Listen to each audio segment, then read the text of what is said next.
Okay, so can you hear me now? I love that. It's wonderful. I have just a few slides that I want to walk you through that really talk about where we are and where we're going, which our lead-in slide is on the leading edge of transforming lives, which actually gets very much at the heart of what AT spoke about, and that is, today we're touching 12 million lives. If you look at the families that are affected, that's somewhere in the vicinity of, maybe 30 or 40 million lives. We have a goal of 20 million jobs by 2020. We're 13 million jobs there. We have reason to believe that we will reach that, both jobs and lives affected, because we're on a very good trajectory. But it's not just trying to achieve those numbers that are important. It's really the impact that it has on the families and the communities and the work, and how we move people from living just barely on less than $2 a day to having healthy and happy and fulfilling lives in every aspect of how they're living. So that's the real focus of our work, and we'll talk about that. But let me begin by talking a bit about the fundamentals. Kathy, I'm going to ask you to keep a watch on my timing here. Take your time. But we're grounded in our vision. We're going to begin with our vision. Our vision is a world in which all people have an opportunity to live it free of poverty and live it with dignity and purpose. And these are not just empty words. This is something that we look back on. It's something we hold dear and close to our hearts. It's really the grounding for the organization. This is our vision. This is what we look to. This is the beacon of hope for the organization. Our motivation, we've talked a lot about the fact that we're grounded in our faith. We are answering Christ's call to love and serve the poor. We seek to emulate the Good Samaritan. We serve all people, regardless of race, regardless of faith and ethnicity and gender. And so we do this work because we're called to do this work, and do it with a lot of passion, a lot of heart. All right.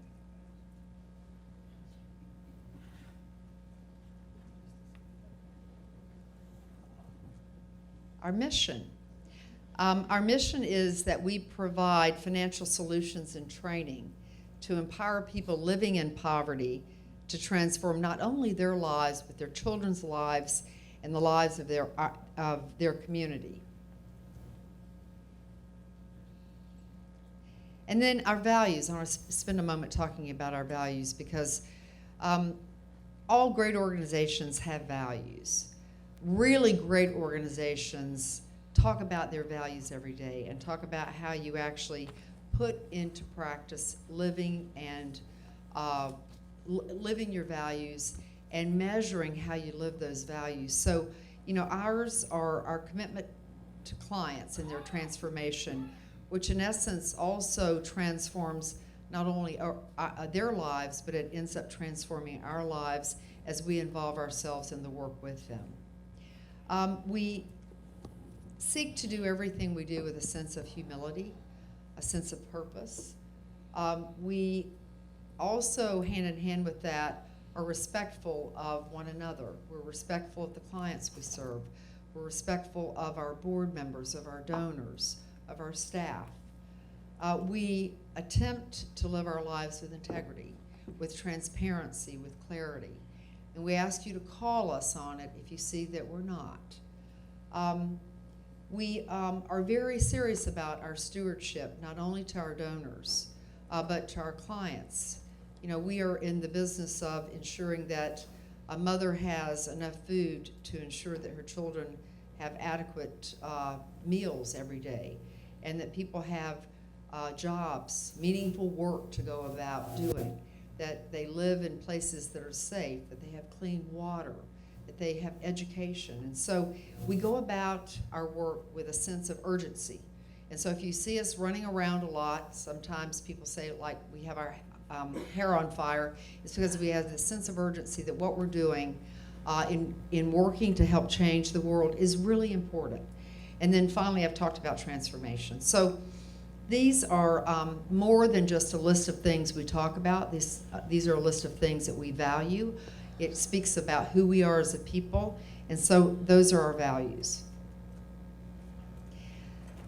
I wanted to lay out a little bit of an overview of where we've come and where we're going. And so if you look across the top of this chart, can you all see it at the back? Yeah, good. Okay, so you see our clients, our brothers and sisters that are living around the world in poverty. And if you look on the left-hand side of the chart, you'll see that the things that we're talking about are what would benefit our clients.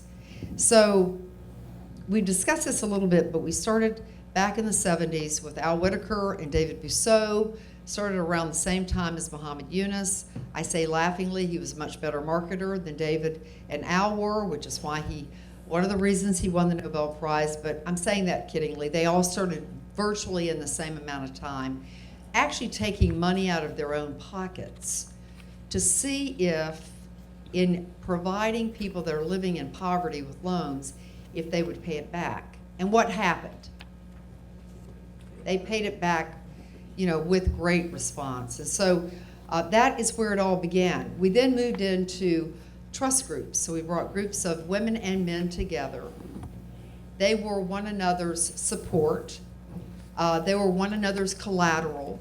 They were one another's support systems.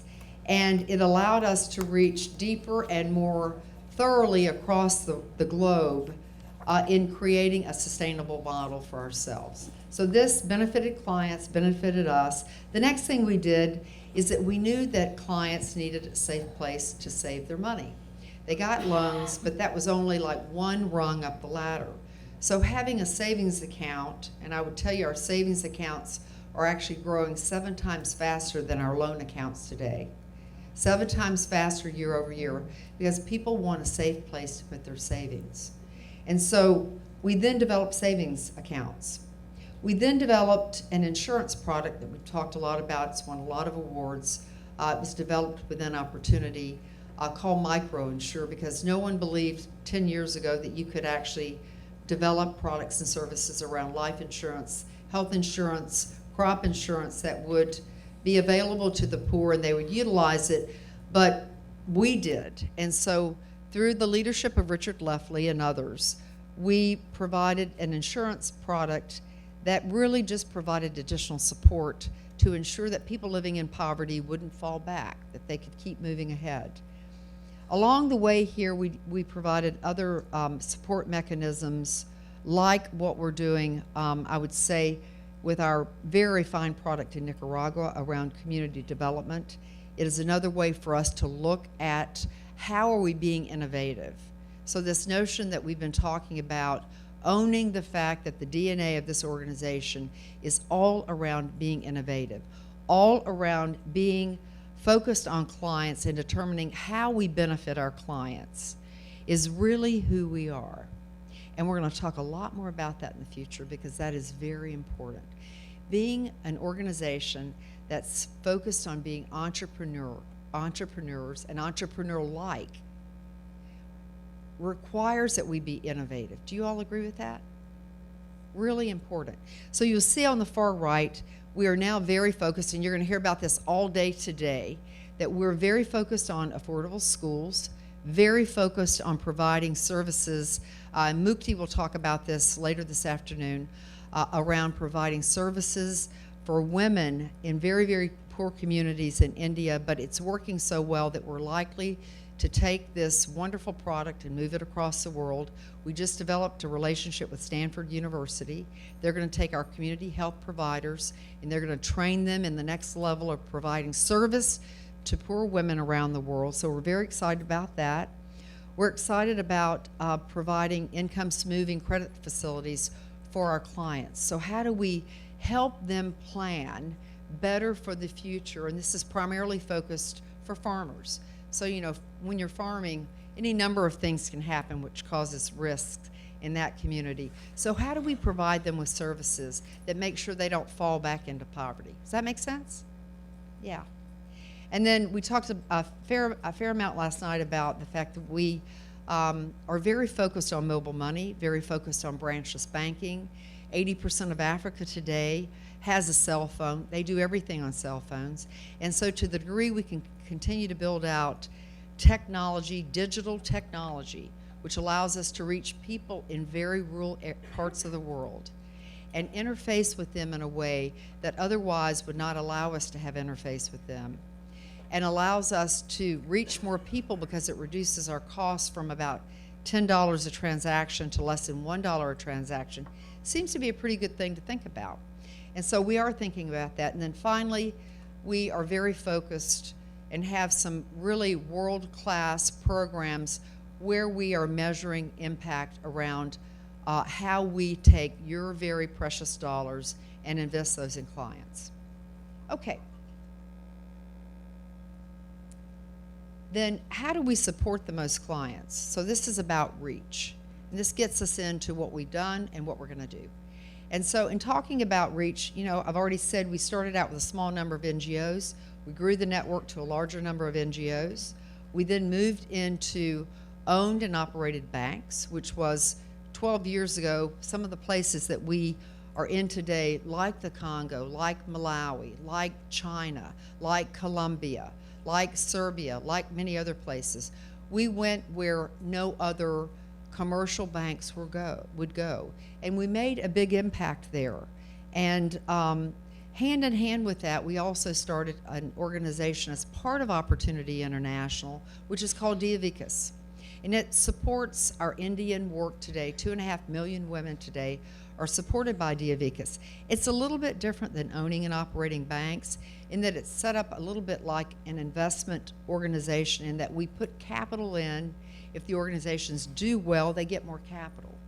But it's not owning and operating. It is an investment vehicle that allows us to, again, support 2.5 million women and continue to grow and support those organizations. And then today, we are in the midst of looking at expanding the wide network of aligned distribution partners so that we can not only take advantage of the distribution system of Opportunity International, but take advantage of the distribution system of organizations like EcoBank, like Equity Bank, like other great organizations like Vision Fund, like Finca. And the way we will do that is by stepping back, and we did this a few months back with our board, and saying, are we in the business of banking, or are we in the business of working to transform lives, to really help take those products and services that I mentioned and blow those out and offer those to 500 MFIs around the world. And so the decision was made, not lightly, but very thoughtfully and carefully, that we will begin to sell down the majority ownership position in the banks that we own to mission-like organizations like ours so that they can help us share in the risk of owning and operating banks through a minority share position. And so a different tact for us, but one that I would tell you is very much aligned with how we think about being innovative and thinking about the next phase of how do we grow and serve more clients around the world. So we'll talk more about this as we get into the Q&A a little bit later this morning with David and with Beth Johnson-Stevenson. But just know that that is work that we're about, and we're excited about it because it will allow us to really take advantage of serving more folks. I'm going to close with a slide which I find exciting, and it's actually a good lead-in from Matt. I hope we're going to say the same thing because I quote the World Bank here, and so I could be in way over my head with them. But you know, the World Bank has been publishing facts for years that says if we stay on the path we're on, that we can eliminate the most serious forms of poverty by the year 2030. So people living on less than $2 a day has never been done in the history of the world. But if we continue to provide jobs and other support mechanisms, that in our lifetime, hopefully in my lifetime and in yours, we will be able to eliminate that. I think that's pretty exciting.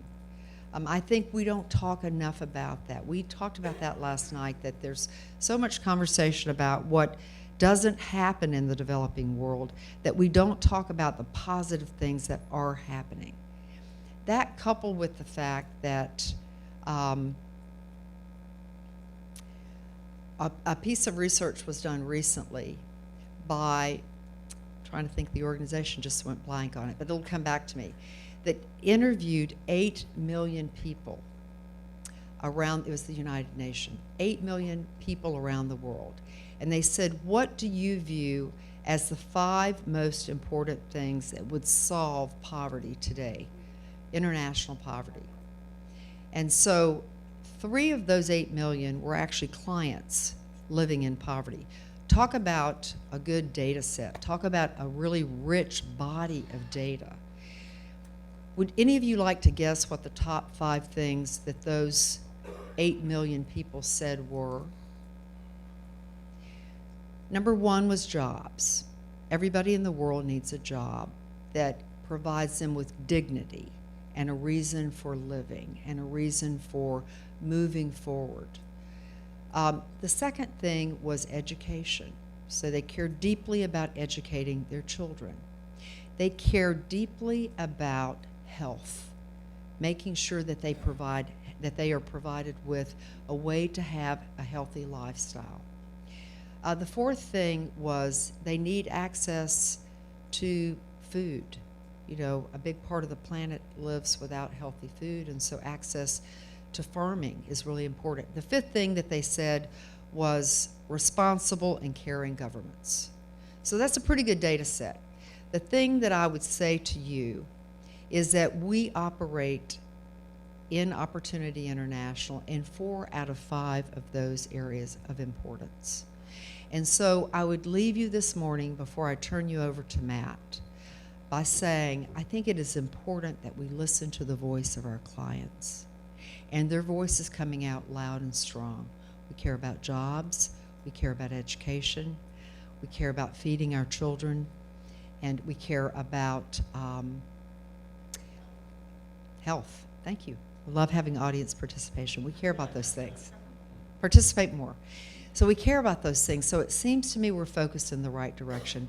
And I would leave you as we go through the day and kick off the day that let's continue to listen to the voice of our clients. So thank you.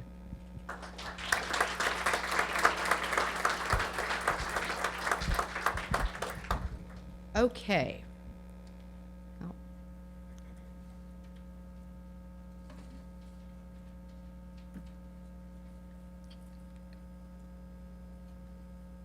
A little bit about Matt McGuire, Dr. Matthew McGuire, who said, just turn it over to me and I'll say a few words. But, you know, Matt deserves a lot more than that.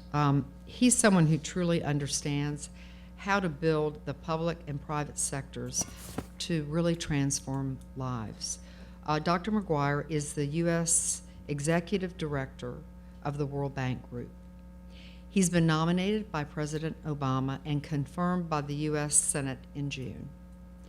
Previously, he served as the Director of the Office of Business Liaison of the U.S. Department of Commerce, where he managed the Secretary's relationships with business leaders around the world and worked closely with policymakers across the Obama administration, including the National Economic Council, the National Security Council, and the President's Council on Jobs and Competitiveness.